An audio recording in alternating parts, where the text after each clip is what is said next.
മോദി ഗ്യാരണ്ടിയിൽ രാജ്യത്ത് 400 സീറ്റുകൾ പോക്കറ്റിലാക്കാൻ ബി.ജെ.പി ശ്രമിക്കുമ്പോൾ തന്നെയാണ് മറ്റൊരു ബദലുമായി കഴിഞ്ഞ തവണത്തെ പോലെ ലോക്സഭാ സീറ്റുകളൊന്നും ഞങ്ങൾ വിട്ടുതരാൻ ഉദ്ദേശിക്കുന്നില്ല എന്നും പറഞ്ഞുകൊണ്ട് സിദ്ധരാമയ്യ കർണാടകയുടെ ഹൃദയം കവരുന്നത്.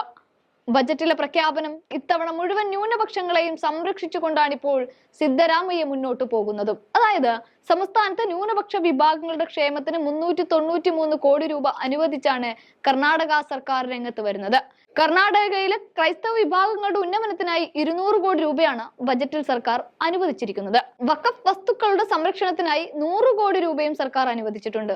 ആർക്കിയോളജിക്കൽ സർവേ ഓഫ് ഇന്ത്യ സംരക്ഷിക്കുന്ന വഖഫ് സ്മാരകങ്ങളുടെ സംരക്ഷണത്തിന് സർക്കാർ ഊന്നൽ നൽകുമെന്നാണ് ബജറ്റ് സമ്മേളനത്തിൽ കർണാടക സർക്കാർ ഉറപ്പു നൽകിയത്. ഇതോടൊപ്പം തന്നെ 10 കോടി രൂപ മംഗളൂരുവിലെ ഹജ്ജ് ഭവന് അനുവദിക്കുകയും ചെയ്തിട്ടുണ്ട്. കൂടാതെ 100 മൗലാന ആസാദ് സ്കൂളുകൾ ആരംഭിക്കുമെന്നും ഉറപ്പുകൂടി ഇതേ സർക്കാർ നൽകുകയാണ്.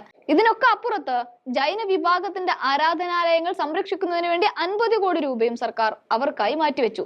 ഇവിടെ ജൈനരോടൊപ്പം തന്നെ ബുദ്ധ വിഭാഗത്തിനും അവരുടെ പുണ്യവേദം കന്നഡയിലാക്കാനുള്ള സാമ്പത്തിക സഹായവും ഇതേ സർക്കാർ നൽകുന്നുണ്ട്. കൂടാതെ സിഖുകാരെയും സിദ്ധരാമയ്യ സർക്കാർ മറന്നില്ല. അവർക്കും 2 കോടി രൂപ അനുവദിച്ചിട്ടുണ്ട്. കർണാടകയെ ബി.ജെ.പിയുടെ കൈകളിൽ നിന്ന് തിരിച്ചു പിടിച്ചതിനു ശേഷം ഈ സംസ്ഥാനത്തെ കോൺഗ്രസ് സിദ്ധരാമയ്യയും ഉപമുഖ്യമന്ത്രി ഡി.കെ. ശിവകുമാറും ഒന്നും വെറുതെ ഇരുന്നിട്ടേയില്ല. തെരഞ്ഞെടുപ്പ് പ്രകടന പത്രികയിലെ കാര്യങ്ങൾ ഓരോന്നോരോന്നായി അവർ നടപ്പിലാക്കി മുന്നേറുമ്പോൾ ആ ജനത ഈ സർക്കാരിന് കൈയടിക്കുകയാണ്.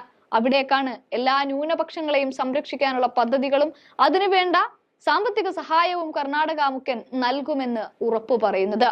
ഇത് സിദ്ധരാമയ്യ ഗ്യാരണ്ടി.